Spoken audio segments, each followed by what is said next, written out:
Hello students, आज की इस वीडियो में जो टॉपिक्स हम आईआईटी मेंस और एडवांस के लिए कंप्लीट करेंगे वो टॉपिक्स हैं डीअरेंजमेंट एंड फार्मूले related to the geometry. Geometry में बेटा हम बात करेंगे square, rectangle, circle, straight line from the chapter permutation and combination. तो बेटा पहले तो मैं कुछ फार्मूले कंप्लीट कर रहा हूं जो हमें डायरेक्ट याद होने चाहिए, बट पीएनसी के आइडियाज उनका बेसिक भी समझेंगे। First formula, number of squares of any size in a square of size n by n। ये पहला बेसिक फार्मूला है। जनरली हम ये पूछ भी लेते हैं स्टूडेंट से, क्योंकि सभी ने चेस बोर्ड देखा हुआ होता है।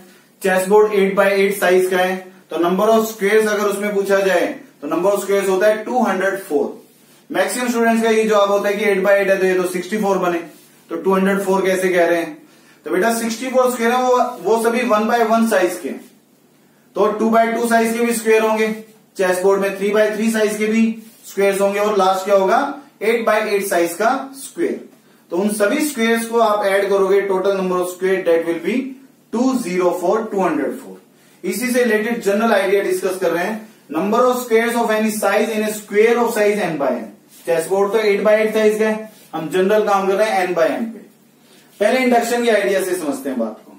बेटा 1 by 1 साइज का स्क्वेयर है तो कितने स्क्वेयर बने 1। मैं नंबर ऑफ स्क्वेयर की बात कर रहा हूं इसमें।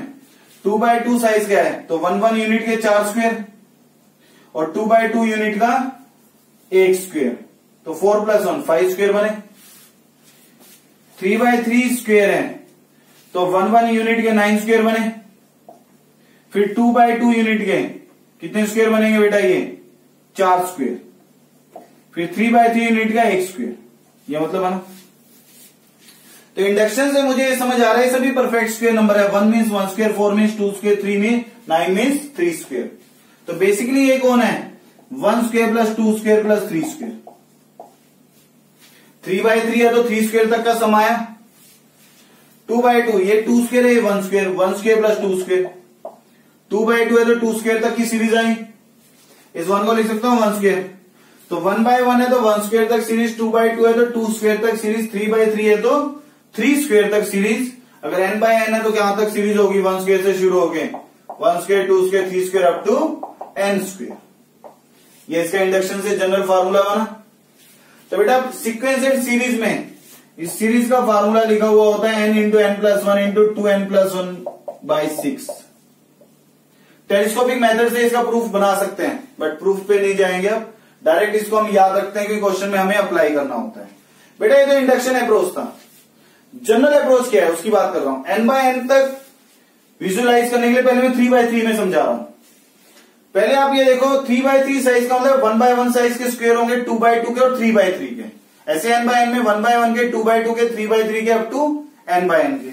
3 by 3 में 1 by 1 के कितने होंगे 1 यूनिट के स्क्वायर देखेंगे 3 by 3 में, तो 3 हॉरिजॉन्टल 3 वर्टिकल, तो 3 इंटू 3 9 स्क्वेयर बने। ऐसे n by n में 1 यूनिट के n हॉरिजॉन्टल n वर्टिकल, तो n इंटू n स्क्वेयर बने। ये n स्क्वेयर, ये लास्ट टर्म है, ये 3 स्क्वेयर जिसको मैं लास्ट में लिखती हूँ पैटर्न समझने के लिए। लेकिन सबसे पहले n स्क्वेयर बना।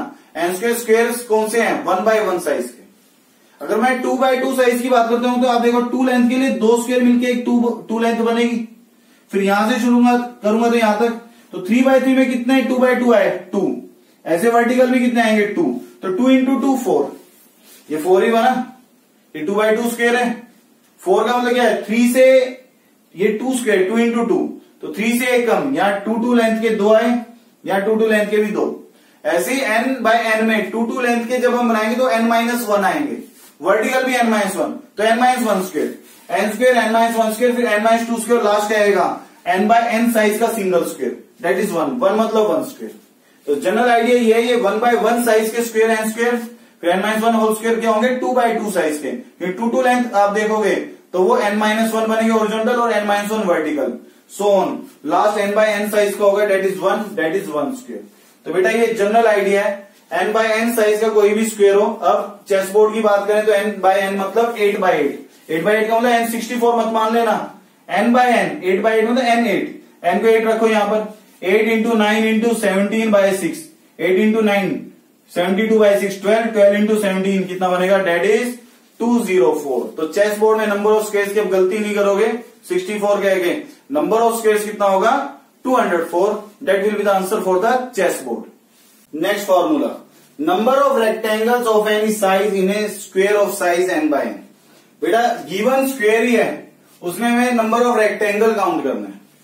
पहले इंडक्शन की अप्रोच, 1 by 1 स्क्वायर गिवन है तो एक ही स्क्वायर बना and every square is a rectangle. तो नंबर ऑफ रेक्टेंगल कितना हुआ ये, दैट इज 1. ये बना 2 by 2, 1 यूनिट के 4 स्क्वायर है और एक 2 by 2 यूनिट का square. Every square is a rectangle, तो 5 स्क्वायर ही 5 रेक्टेंगल हो गए. एक 1 by 2 डायमेंशन का हॉरिजॉन्टल और एक 2 वर्टिकल, तो कितने बन गए टोटल रेक्टेंगल 9. तो इंडक्शन का पैटर्न क्या है बेटा, 9 को लिख सकते हैं 1 क्यूब प्लस 2 क्यूब. 2 by 2 है तो 2 क्यूब तक, 1 by 1 है तो 1 क्यूब तक. 3 by 3 में रेक्टेंगल्स काउंट करना वो बनेगा 1 cube plus 2 cube plus 3 cube, ऐसा बनेगा. तो इसका मतलब 2 by 2 है तो सीरीज 2 क्यूब तक आई, तो n by n है तो सीरीज कहां तक बनेगी 1 cube plus 2 cube plus 3 cube up to n cube. बेटा सीक्वेंस सीरीज का फार्मूला ये बनेगा n into n plus 1 by 2 का होल स्क्वायर. ये सिंपल अप्रोच थी काउंटिंग करना बेसिकली. अब जनरल आइडिया सोचते हैं बेटा.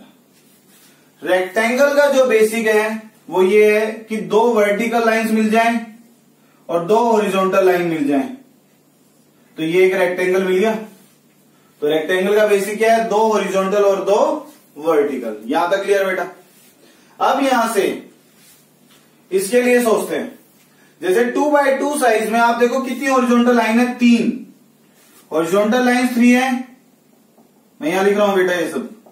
हॉरिजॉन्टल लाइंस 3 और वर्टिकल लाइंस भी 3 है. वर्टिकल लाइंस 3, ये 3 vertical line. Similarly 1 by 1 size का स्क्वायर है तो हॉरिजॉन्टल लाइंस कितने हैं, 2, वर्टिकल 2. इस बात से मैं रिलेट कर रहा हूं बेटा, जितना साइज होता है लाइंस का नंबर एक ज्यादा होता है. 2 by 2 साइज है तो लाइंस का नंबर 3 है, 3 हॉरिजॉन्टल 3 वर्टिकल. 1 by 1 साइज है तो 1 से ज्यादा, एक ज्यादा क्या होगा 2 हॉरिजॉन्टल 2 वर्टिकल. तो साइज से एक ज्यादा लाइंस होती हैं उसमें.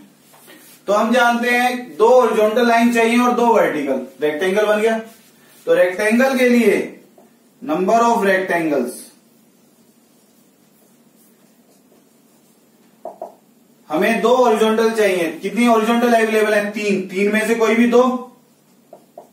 बेटा अब कंपल्शन है 2 वर्टिकल भी सिलेक्ट करना होगा तभी रेक्टेंगल पूरा होगा. कंपल्शन मतलब मल्टीप्लिकेशन. कितनी वर्टिकल लाइन है, 3. चाहिए कितनी है वर्टिकल, 2. तो 3c2. 3c2 सोल्व करोगे 3 इंटू 3. 3 इंटू 3 कितना हो गया आंसर, 9. यहां से भी 9 ही बना था. तो मतलब ये है बेटा कि हमें जितना साइज होता है स्क्वायर का उससे एक ज्यादा उसमें लाइंस का नंबर होता है. हॉरिजॉन्टल 2 by 2 है तो 3 horizontal 3 vertical. n by n है तो कितनी हॉरिजॉन्टल होंगी, n+1 और वर्टिकल भी कितनी होंगी, n+1. तो हमें लाइंस कितनी चाहिए, n+1 हॉरिजॉन्टल में से 2 हॉरिजॉन्टल. तो n+1 में से कोई 2 सिलेक्ट कर लें साइमल्टेनियसली. वर्टिकल भी कितनी होगी n by n साइज में, n+1, साइज से एक ज्यादा. और वर्टिकल चाहिए कितनी है, 2. Simultaneously 2 vertical. तो टोटल लाइंस में से 2 हॉरिजॉन्टल और 2 वर्टिकल सिलेक्ट करेंगे तो क्या बनेगा, रेक्टेंगल. अब इसको सोल्व करोगे तो ये बनेगा n+1 into n by 2 factorial. 2 factorial 2, n+1 into n by 2, n+1 into n by 2, ये 2 टाइम्स बनेगा इसका होल स्क्वायर. आंसर यही बना बेटा. इस एनसीआर फार्मूले के अकॉर्डिंग जितने भी रैंडम बनने हो सारे आंसर आ गए इसमें. बेटा माइंड में क्वेश्चन आता है कि ये बेसिक तो स्क्वायर का भी था. स्क्वायर भी कहता है कि 2 हॉरिजॉन्टल 2 वर्टिकल बन गया स्क्वायर. ये बात हमने वहां क्यों नहीं यूज की, वहां तो फार्मूला लिखा 1 square 2 square up to n square का. अगर मैं n+1 c2, साइज तो n by n ही था, लाइन तो n+1 हॉरिजॉन्टल बननी थी, n+1 ही वर्टिकल. बेटा इन दोनों बातों में डिफरेंस ये है कि स्क्वायर के लिए रिस्ट्रिक्शन है जितने गैप पर 2 वर्टिकल लाइन है उतने गैप पर 2 हॉरिजॉन्टल होनी चाहिए ताकि चारों लेंथ इक्वल बने. इस रिस्ट्रिक्शन की वजह से हम जितने साइज के लिए वर्टिकल सिलेक्ट करते हैं उतने साइज पे ही हॉरिजॉन्टल चाहिए. हम रैंडम सिलेक्ट नहीं कर सकते. हम ये नहीं कह सकते 2 वर्टिकल ये आ गई और हॉरिजॉन्टल फर्स्ट और थर्ड आ गई, ये तो रेक्टेंगल बन जाएगा. तो रेक्टेंगल में रिस्ट्रिक्शन नहीं है. कितने भी गैप के बाद 2 लाइंस वर्टिकल मिले और कितने भी गैप के बाद 2 लाइंस हॉरिजॉन्टल मिले तो वो एक रेक्टेंगल होगा. लेकिन स्क्वायर में फिक्स है, अगर 5 यूनिट के गैप पे 2 वर्टिकल है तो 5 यूनिट गैप पे हॉरिजॉन्टल चाहिए ताकि स्क्वायर बने. उसमें आप 5 की जगह 3 यूनिट गैप नहीं कर सकते। रिस्ट्रिक्शन की वजह से वहां काउंट करना पड़ता है 1 1 यूनिट के स्क्वायर, 2 2 यूनिट के स्क्वायर, 3 3 यूनिट के स्क्वायर, तो इसलिए उस पैटर्न पे काम करना पड़ा। रेक्टेंगल में रिस्ट्रिक्शन नहीं है, यहां 2 लाइन मिल गई इतने गैप पे, मैं कहूं ये 5 यूनिट का गैप है और ये 1 यूनिट का गैप है, रेक्टेंगल तो फिर भी मिला। तो रेक्टेंगल के लिए 2 हॉरिजॉन्टल चाहिए 2 वर्टिकल, बस इतना बेसिक। और साइज से एक ज्यादा क्या होता है, लाइंस का नंबर। तो n बाय n है तो n+1 हॉरिजॉन्टल है, n+1 वर्टिकल, कोई 2 हॉरिजॉन्टल साइमल्टेनियसली, कोई 2 वर्टिकल। सोल्व करोगे तो यही बनेगा। तो ये फार्मूला याद रखना है। Next formula, number of rectangles of any size in a rectangle of size p by n। बेटा अभी 2 फार्मूले लिखे थे जिसमें स्क्वायर गिवन था n बाय n का, उस स्क्वायर में हमें नंबर ऑफ स्क्वायर काउंट करना था, अब नंबर और रेक्टेंगल। लेकिन अब रेक्टेंगल गिवन है, रेक्टेंगल में हमें रेक्टेंगल्स का नंबर काउंट करना है और रेक्टेंगल में हमें स्क्वायर का नंबर काउंट करना है। p by n size p less than n, क्योंकि रेक्टेंगल में अगर n और p इक्वल हो गए तो फिर वो स्क्वायर का केस ही बन गया। स्क्वायर के लिए हम काम कर चुके हैं, इसे अनइक्वल डायमेंशन पे काम कर रहे हैं। तो अब यहां पर जैसे यहां पर लिखा है बेटा मैंने 2/3 का ये रेक्टेंगल बनाया, तो अब यहां पर p बाय n, तो 2/3 है तो एक नंबर दूसरे से तो कम होगा, मैंने p को मान लिया n से कम है, आप n लेस देन p भी मान सकते हो, चॉइस है। तो बेटा रेक्टेंगल का तो बेसिक है, क्योंकि number of rectangle find out करना है। रेक्टेंगल का तो एक ही बेसिक है, 2 हॉरिजॉन्टल लाइन चाहिए और 2 वर्टिकल, ये रेक्टेंगल बन गया। जितना साइज होता है उससे एक ज्यादा लाइंस होती हैं, अभी रीड किया था रेक्टेंगल के आइडिया के लिए। स्क्वायर के लिए हमें काउंट करना है, रेक्टेंगल सिंपल है कि साइज से ज्यादा एक ज्यादा नंबर ऑफ हॉरिजॉन्टल लाइंस होती हैं और नंबर ऑफ वर्टिकल लाइंस। अगर p हॉरिजॉन्टल की तरफ है तो p+1 हॉरिजॉन्टल लाइंस होंगी और n+1 vertical lines. 2 horizontal set करनी है 2 वर्टिकल, तो p+1 में से कोई 2 हॉरिजॉन्टल, साइमल्टेनियसली n+1 में से 2 वर्टिकल। इसे हॉरिजॉन्टल मानोगे तो ये वर्टिकल के लिए हो गया। तो बेटा आप ये देखो, जब p इक्वल टू n हो जाएगा तो n बाय n साइज का मतलब स्क्वायर, स्क्वायर में कितने रेक्टेंगल बने थे, n+1 c2 n+1 c2, तो p इक्वल टू n के लिए वही बनेगा फार्मूला। तो रेक्टेंगल तो सिंपल है बेटा, साइज से एक ज्यादा लाइंस होती हैं और उसमें कोई 2 हॉरिजॉन्टल 2 वर्टिकल सिलेक्ट करेंगे तो एक रेक्टेंगल बनेगा। स्क्वायर, स्क्वायर काउंट करना है रेक्टेंगल में, फार्मूला लिखा summation r from 1 to p n+1 minus r into p+1 minus r। बेटा समीशन मैं लिख रहा हूं p तक, मतलब कि p बाय n साइज में जो कम है वहां तक लिख रहे हैं। एग्जाम्पल से मतलब समझना बेटा, ये 2/3 साइज का एक रेक्टेंगल होना है, that is p by n, p2 है, n3 p less than n है। तो कितने साइज का स्क्वायर बन सकता है मैक्सिमम, 3/3 साइज का तो नहीं बन सकता, कितने साइज का बनेगा, 2/2 साइज का मैक्सिमम स्क्वायर बन सकता है। 2/2 का मतलब क्या है, 2 किसको डिनोट कर रहा है, p को, तो मैक्सिमम p साइज तक का स्क्वायर आ सकता है। इससे समीशन 1 से शुरू होकर p तक आया है, ये बात क्लियर। अब फार्मूले समझते हैं। नंबर ऑफ स्क्वायर का ये फार्मूला लिखा बेटा मैंने, p कितना है इसमें 2, summation r from 1 to 2, maximum 2/2 size का स्क्वायर आएगा। n की जगह कितना आएगा 3 और p की जगह 2, n की जगह 3, p की जगह पर 2। अब r को 1 पुट करें, r को 1 पुट करूंगा तो 1 से 1 कैंसिल, तो क्या बचेगा 3 इंटू 2। फिर r को 2 पुट करेंगे तो ये कितना बनेगा 2 और यहां पर बनेगा 1। अब देखो r को 3 पुट करो तो ये 1 बनेगा और ये 0, 1 इंटू 0 0, आगे बनना नहीं है क्योंकि मैक्सिमम कितना साइज है 2/2, इससे आगे बनेगा ही नहीं। तो अब यहां पर कितने स्क्वेयर्स बने 8, ये मतलब बना बेटा। आप काउंट भी करोगे तो 1 1 साइज के 6 स्क्वायर और 2/2 साइज के 2 स्क्वायर, कितने स्क्वायर हुए 8। अब पैटर्न समझो इस फार्मूले का बेटा, आप ये देखो 3 वर्टिकल 2 हॉरिजॉन्टल, तो 3 इंटू 2 6 स्क्वायर बने 1/1 यूनिट के।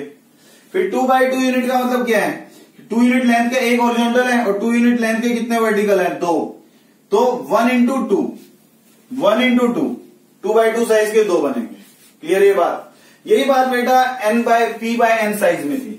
p हॉरिजॉन्टल स्क्वायर मान ली मैंने n वर्टिकल, तो 1/1 साइज के p हॉरिजॉन्टल है और n वर्टिकल, तो कितना आंसर बना p into n, p into n को या n इंटू p। आप देखो r को 1 रखो, 1 का मतलब 1/1 साइज के स्क्वायर, r1 रखेंगे यहां पर तो 1 से 1 कैंसिल, क्या बनेगा n into p, n into p को या p इंटू n। फिर r1 के बाद r2 रखेंगे 2/2 साइज के स्क्वायर, 2 हॉरिजॉन्टल लेंथ का मैं कंसीडर करूंगा स्क्वायर के लिए और 2 वर्टिकल। जब 2 यूनिट से एक लेंथ बनेगी तो हॉरिजॉन्टल में p लेंथ है तो कितनी लेंथ मिलेंगी 2 यूनिट की, p-1, वर्टिकल में n है 1 1 यूनिट की, तो 2 2 की एक बनाएंगे तो कितनी बनेगी n-1, तो p-1 इंटू n-1। आप सिर्फ 3/3 या 3/4 इस पे काम करके देखना, उससे समझ आएगा।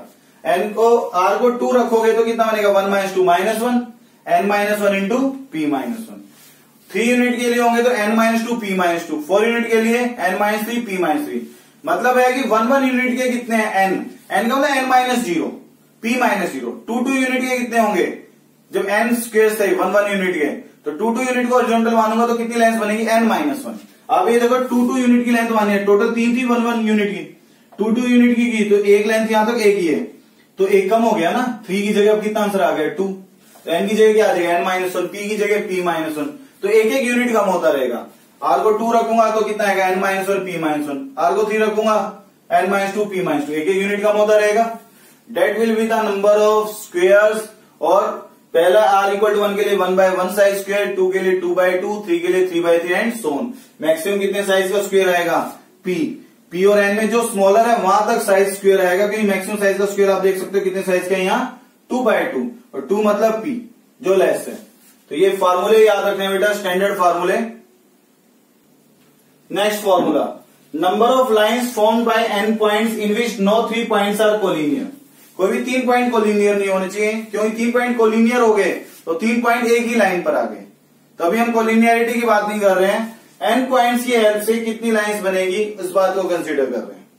तो बेटा मैंने n को 4 मान लिया, सपोज करो, तो n को 4 मानने से हमें 4 पॉइंट से कितनी लाइंस बनेगी ये काउंट करना है। तो बेटा हमें जब भी ज्योमेट्री का क्वेश्चन होगा, कोई भी फार्मूला बनाना है, क्वेश्चन सोल्व करना है, तो याद रखना बेसिक से सोचना है। हमें लाइंस की बात करनी है, हम जानते हैं एक लाइन का आइडिया 2 पॉइंट को कनेक्ट करने से बनता है। किन्हीं भी 2 पॉइंट को कनेक्ट करेंगे तो एक लाइन बन गई। तो इसका मतलब हमें सिर्फ कितने पॉइंट चाहिए 2 पॉइंट, अवेलेबल कितने हैं n पॉइंट, तो n में से कोई भी 2 सिलेक्ट कर लें, that will be the number of lines. Line कितनी बनी 1 इंटू 1, इसको लिखते नहीं हम, तो इंटू 1 करेंगे बनेगा तो NC2 ही। अब NC2 में जितनी भी लाइन n पॉइंट से बननी है 2 पॉइंट सिलेक्ट करके सभी केस आ गए। एग्जाम्पल से समझना बेटा, किसी को ये टफ लगे तो। n को मैंने 4 मान लिया, 4 पॉइंट है, 4 पॉइंट ये मैंने एज्यूम कर लिए। कोई भी 3 कोलिनियर तो नहीं है, एक लाइन पर 3 पॉइंट तो नहीं आ रहे। 4 पॉइंट से कितनी लाइंस बनेगी 1 2 3 4, ये 4 लाइन 2 पॉइंट को कनेक्ट करके लाइन बनी ना ये। इन 2 पॉइंट से ये लाइन, इन पॉइंट से ये लाइन, और इन पॉइंट से ये लाइन, 2 लाइंस ये बनी डायगोनल टाइप। तो टोटल कितनी लाइंस हो गई 6।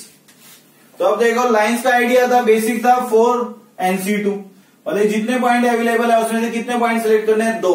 कोई भी 2 सिलेक्ट करने मतलब ये 2 सिलेक्ट हुए, ये 2 सिलेक्ट हुए, ये 2 सिलेक्ट हुए, ये 2 सिलेक्ट हुए, जितने भी केसेस बनने हैं वो सारे आ गए NCR रैंडम सिलेक्शन में।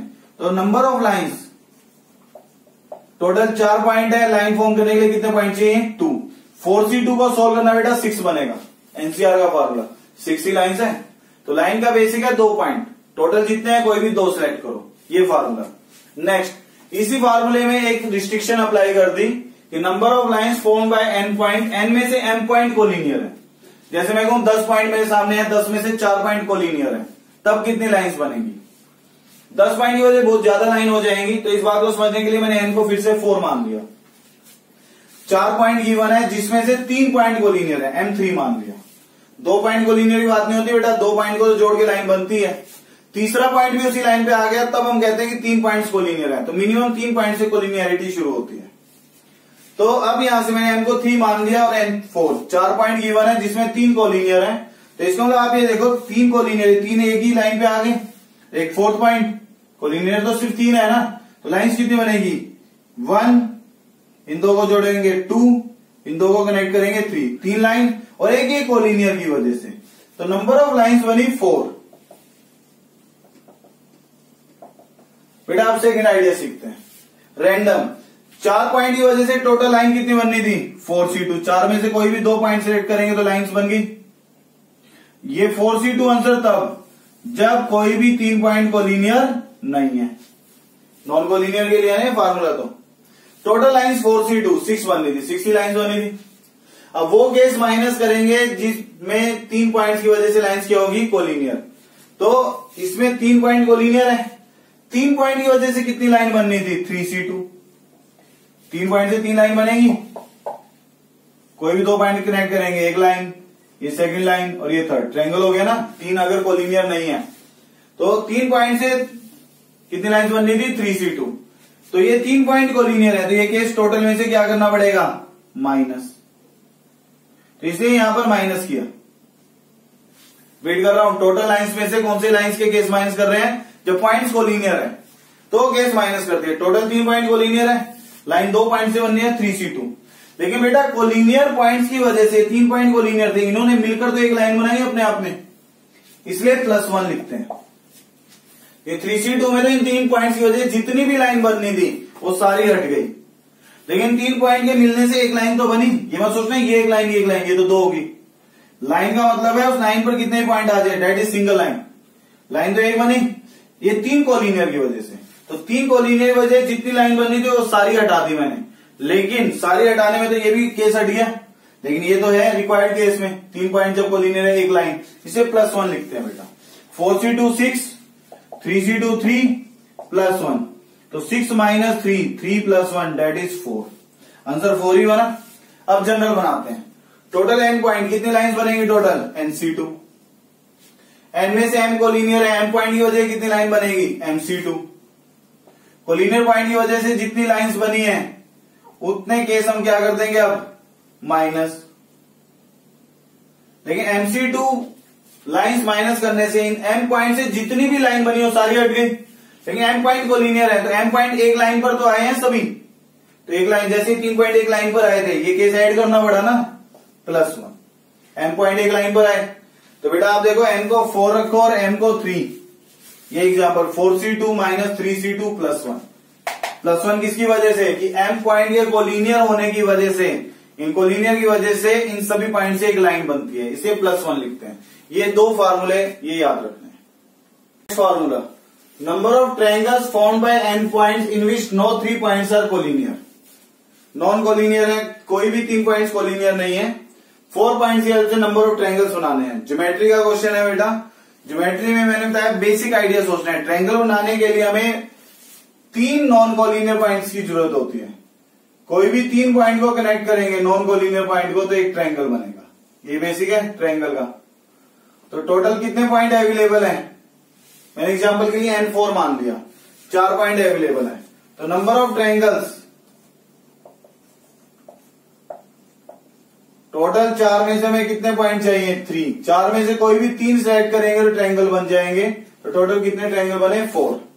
अब यहां से मैंने एक 4th पॉइंट, अगर हम चारों को काउंट करना चाहें, ये मैंने 4 पॉइंट बनाए बेटा। 4 पॉइंट की हेल्प से 3 पॉइंट से एक ट्रायंगल बना, इन 3 पॉइंट की हेल्प से ये ट्रायंगल। ये बात क्लियर है। सिमिलरली इन 3 पॉइंट की हेल्प से ये ट्रायंगल, इन 3 पॉइंट से ये ट्रायंगल। तो टोटल कितने ट्रायंगल बने, 4 ट्रायंगल। ये मत सोचना है ट्रायंगल तो ये भी बना, 1 2 ये गिवन पॉइंट है, गिवन पॉइंट ये है। इन 4 पॉइंट की हेल्प से हम ट्रायंगल काउंट कर रहे हैं। इस डायगोनल के कॉरस्पॉन्डिंग 2 ट्रायंगल, इस डायगोनल के कॉरस्पॉन्डिंग 2 ट्रायंगल, 4 ट्रायंगल, 4 ही बने। तो अब कितने पॉइंट गिवन है टोटल, n। हमें ट्रायंगल बनाने हैं तो ट्रायंगल का बेसिक है 3 पॉइंट। कोई भी 3 पॉइंट नॉन कोलिनियर पॉइंट को सिलेक्ट करने से एक ट्रायंगल बनता है, ये बेसिक है। तो n में से कोई भी 3 सिलेक्ट कर लें, क्या बन गया, नंबर ऑफ ट्रायंगल। एक ट्रायंगल बना इंटू 1 को नहीं लिखेंगे बेटा। इसी आइडिया को फिर से लिख रहे हैं, number of triangles formed by n points out of which m points are collinear. जब m पॉइंट कोलिनियर हो गए वो तो एक लाइन पे आ गए, उन पॉइंट्स की वजह से लाइन बनेगी, ट्रायंगल नहीं बनेगा। तो पहले total number of triangle n की वजह से कितने बनेंगे, NC3। इस NC3 में m पॉइंट्स भी इंक्लूड है। इन m पॉइंट्स की वजह से जितने ट्रायंगल बने वो तो पॉसिबल नहीं हो सकते क्योंकि m पॉइंट्स क्या है, कोलिनियर। तो m पॉइंट्स की वजह से कितने ट्रायंगल बनेंगे, MC3। टोटल NC3 में से MC3 का नंबर क्या कर देंगे, माइनस। बेटा 1 ऐड नहीं करेंगे क्योंकि m पॉइंट कोलिनियर होने की वजह से एक लाइन बनेगी, ट्रायंगल नहीं बनेगा। पहले भी एक हमने रिजल्ट लिखा था फार्मूला, वो लाइंस के लिए था। तो m पॉइंट से कोलिनियर होने से एक लाइन बनती है, इसे +1 किया था। लेकिन m पॉइंट कोलिनियर होने से ट्रायंगल नहीं बनता, दैट्स व्हाई +1 नहीं करेंगे। Next formula, consider n sided polygon. बेटा एन साइडेड पॉलीगन से पहले मैं 4 साइडेड पॉलीगन पे काम कर रहा हूं। कंसीडर है 4 साइडेड पॉलीगन। 4 साइड्स की हेल्प से अगर हम डायग्राम को देखते हैं तो इसमें 4 ही वर्टेक्स बने, तो जितनी साइड्स उतने वर्टेक्स, ये मतलब है ना, नंबर ऑफ साइड्स 4 है तो नंबर ऑफ वर्टेक्स भी कितने हैं 4। सिमिलरली एन साइडेड पॉलीगन है तो साइड्स n होगी, एन साइडेड में तो वर्टेक्स भी कितने होंगे n। यहां तक क्लियर। बेटा नंबर ऑफ लाइंस, लाइंस का मतलब होता है जितने पॉइंट अवेलेबल हो। लाइन फॉर्म करने का बेसिक होता है 2 पॉइंट को कनेक्ट करके एक लाइन बनती है, तो इसका मतलब वर्टेक्स मतलब पॉइंट, 4 पॉइंट है, 4 में से कोई भी 2 पॉइंट सिलेक्ट करेंगे लाइंस बनेगी। तो लाइंस कितनी बनी 6। आप ये देखो ये 4 लाइंस तो ये है, एक लाइन ये और एक लाइन ये, लाइंस तो है ये, दीज आर 6 लाइंस।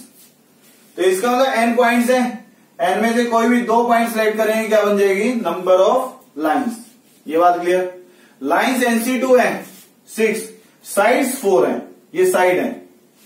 अब नंबर ऑफ डायगोनल, डायगोनल्स 2 है इसके, तो 2 डायगोनल्स भी 2 लाइंस है।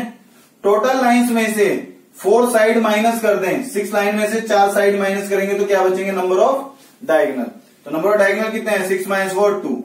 6 था number of lines, number of lines में से क्या माइनस करना है नंबर ऑफ साइड्स। तो नंबर ऑफ लाइंस कितनी है NC2। नंबर ऑफ लाइंस में क्या नंबर माइनस करेंगे नंबर ऑफ साइड्स -n। तो ये फार्मूला है बेटा नंबर ऑफ डायगोनल्स का, ये फार्मूले याद रखने हैं। Next formula, maximum number of point of intersection of n circle. बेटा पॉइंट ऑफ इंटरसेक्शन का बेसिक है 2 सर्कल के इंटरसेक्ट करने से हमें पॉइंट ऑफ इंटरसेक्शन मिलते हैं। तो कितने सर्कल की जरूरत है 2, टोटल कितने अवेलेबल है n में से कोई भी 2 सिलेक्ट कर लें तो मिल गया पॉइंट ऑफ इंटरसेक्शन। लेकिन पॉइंट ऑफ इंटरसेक्शन कितने मिले 2, इसलिए इंटू 2 करते हैं। जैसे हमने स्ट्रेट लाइन के लिए रीड किया था, 2 पॉइंट को जोड़ने से एक लाइन बनती है, n पॉइंट है NC2, n में से कोई भी 2 पॉइंट सेलेक्ट करेंगे लाइन बनेगी। लेकिन लाइन कितनी बनती थी 1, इसे इंटू 1 लिखो या ना लिखो। तो इसी तरीके से 2 सर्कल के इंटरसेक्शन से पॉइंट ऑफ इंटरसेक्शन मिलता है। टोटल n सर्कल है NC2, लेकिन पॉइंट इंटरसेक्ट करके कितने मिले सर्कल इंटरसेक्शन के बाद 2 पॉइंट, इसलिए इंटू में क्या लिखा जाएगा बेटा 2। अब लाइन और सर्कल की हेल्प से point of intersection find out कर रहे हैं। Maximum number of point of intersection of n lines and m circle. n lines given है और m सर्कल गिवन है, कितने पॉइंट ऑफ इंटरसेक्शन बनेंगे बेटा। एक केस तो ये है कि 2 लाइन, n लाइन में से 2 लाइन इंटरसेक्ट करें तो पॉइंट ऑफ इंटरसेक्शन मिलेगा। तो n में से n लाइन से n में से कोई भी 2 लाइन सिलेक्ट करेंगे तो कितना पॉइंट ऑफ इंटरसेक्शन मिला 1, इंटू 1 लिखो या ना लिखो। या फिर एक केस बनेगा कि m सर्कल में से 2 सर्कल इंटरसेक्ट कर जाएं, m सर्कल में से कोई भी 2 सर्कल सिलेक्ट करेंगे तो इंटरसेक्शन पॉइंट मिलेगा। मैक्सिमम पॉइंट ऑफ इंटरसेक्शन क्या है ना n लाइंस m सर्कल की वजह से, या तो 2 लाइन इंटरसेक्ट करें या 2 सर्कल इंटरसेक्ट करेंगे, और मतलब ऐड करना m सर्कल में से कोई भी 2 सर्कल, लेकिन पॉइंट ऑफ इंटरसेक्शन कितने मिले 2। या फिर ये हो सकता है कि एक लाइन और एक सर्कल कट करें तो इंटरसेक्शन पॉइंट कितने होंगे 2 पॉइंट। तो एक सर्कल की जरूरत है और एक लाइन, m सर्कल में से एक सर्कल, साइमल्टेनियसली n लाइन में से एक लाइन, और कितने पॉइंट ऑफ इंटरसेक्शन मिले into 2। That is required formula. तो एज ए फॉर्मूला याद नहीं रखना है बेटा, एज ए केसेस, ये 3 केस आपको याद रखना है, उससे आपको ये ऑटोमेटिकली समझ आ जाएगा। जेईई मेन 2013 का क्वेश्चन है, let Tn be the number of all possible triangles formed by joining vertices of n n-साइडेड regular polygon. If Tn + 1 - Tn = 10 then the value of n is. बेटा पहले तो Tn का मतलब समझो, एक n-साइडेड रेगुलर पॉलीगन, रेगुलर की वजह से सभी साइड्स की लेंथ इक्वल हो जाएगी, हमें लेंथ से मतलब भी नहीं है। n-साइडेड पॉलीगन होने की वजह से कितने वर्टेक्स हो गए n-साइडेड पॉलीगन। बेटा n-साइडेड है तो इसका नंबर ऑफ साइड्स n हुए, जितनी साइड्स होते हैं उतने वर्टेक्स होते हैं। n-साइडेड polygon imply n vertices. Vertex मतलब पॉइंट, इसका मतलब कितने पॉइंट्स अवेलेबल हैं n पॉइंट्स। जैसे में कोई 4 साइड है तो 4 ही तो पॉइंट है। अगर n साइडेड है तो n ही वर्टेक्स है, इसके n वर्टेक्स है। 4 साइडेड है, 4 साइडेड तो 4 वर्टेक्स है। 4 वर्टेक्स मतलब 4 पॉइंट्स, n वर्टेक्स मतलब n पॉइंट्स। ये बात क्लियर। तो बेटा अब यहां से n पॉइंट्स तो Tn है number of all possible triangle n points की वजह से, n साइड्स की वजह से, मतलब n वर्टेक्स की वजह से, n वर्टेक्स मतलब n पॉइंट्स की वजह से जितने भी ट्रायंगल्स बने दैट इज Tn।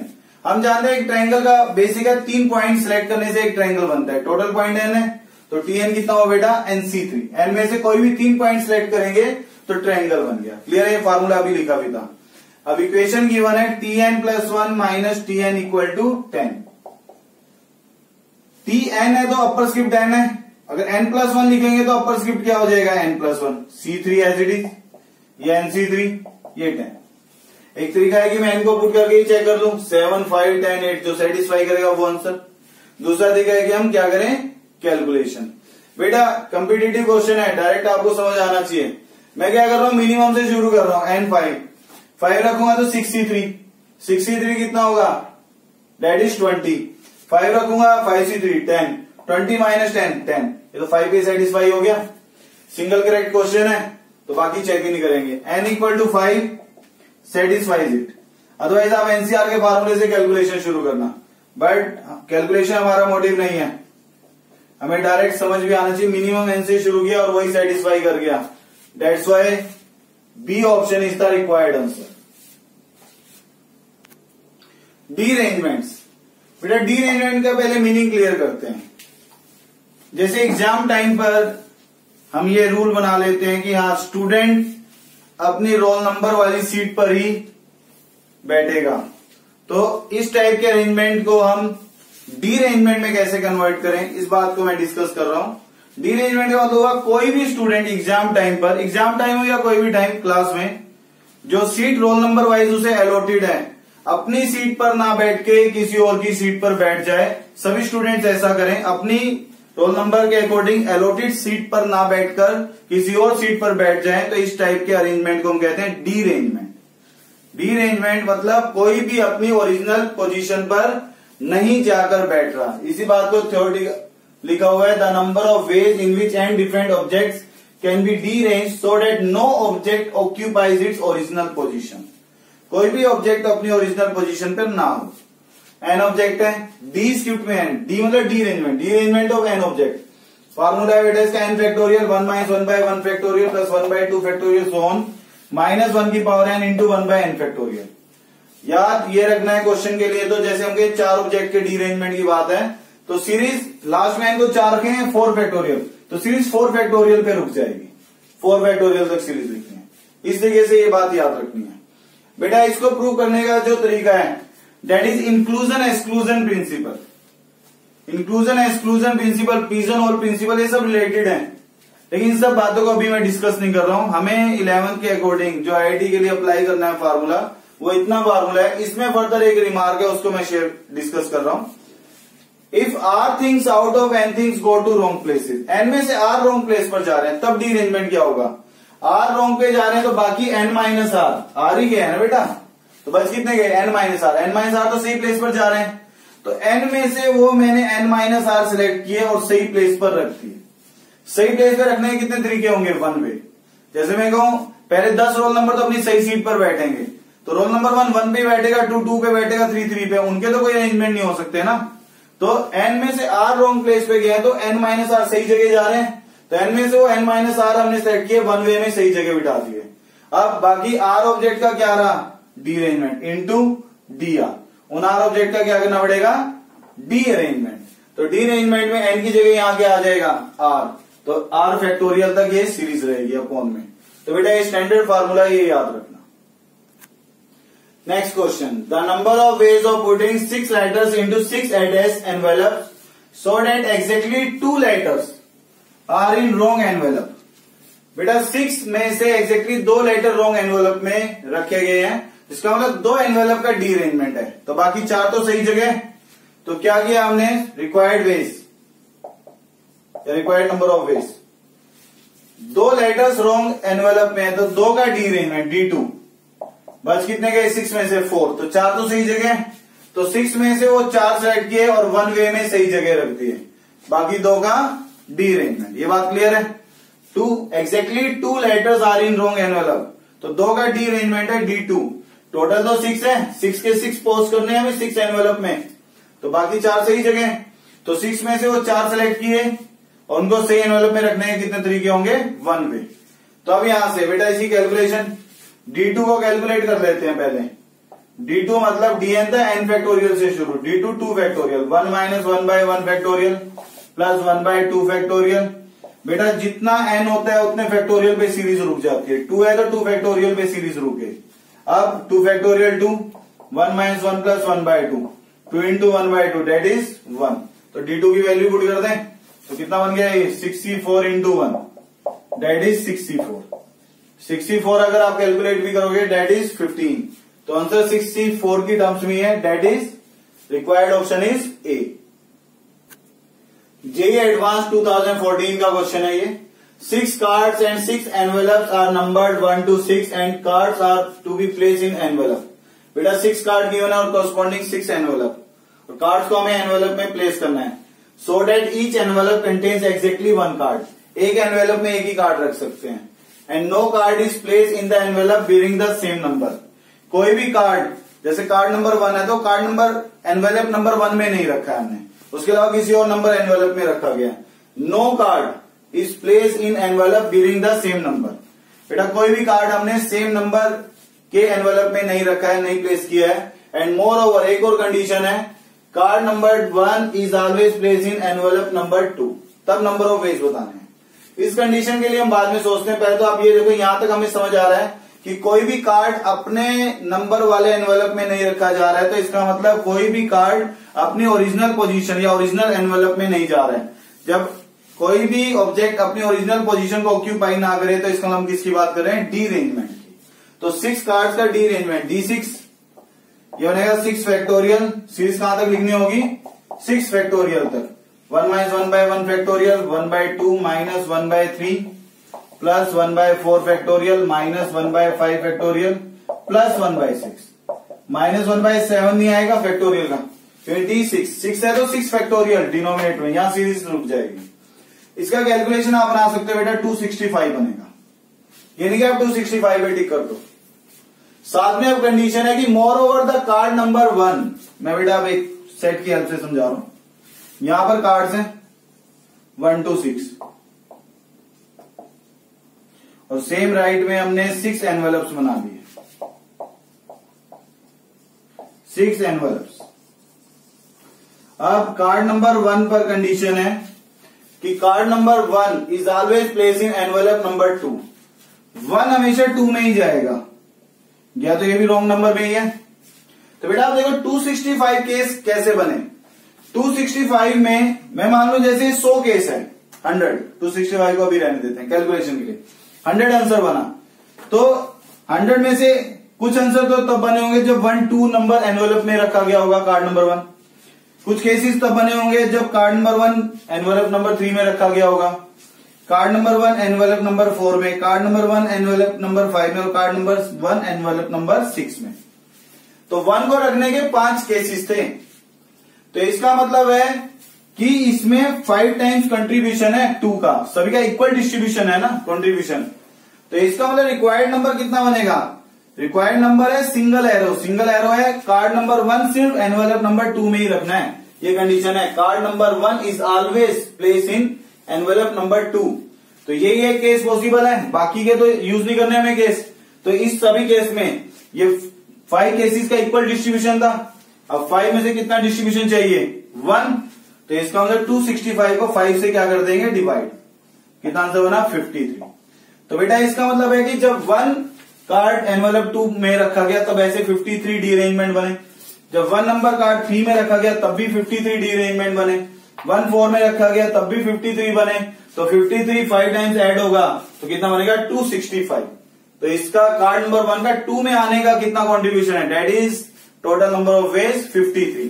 तो कौन सा ऑप्शन बना बेटा, C option is the required answer. तो डी अरेंजमेंट के आइडिया पे क्वेश्चन था। तो आज की इस वीडियो में बेटा हमने डी अरेंजमेंट पे काम किया है, आईडी रिलेटेड क्वेश्चन कंप्लीट किया है, इससे इसका आइडिया कंप्लीट किया है और ज्योमेट्री के कुछ आइडियाज उनसे रिलेटेड फार्मूलों पर काम किया है। तो यहां तक के टॉपिक की प्रैक्टिस करना। All the best.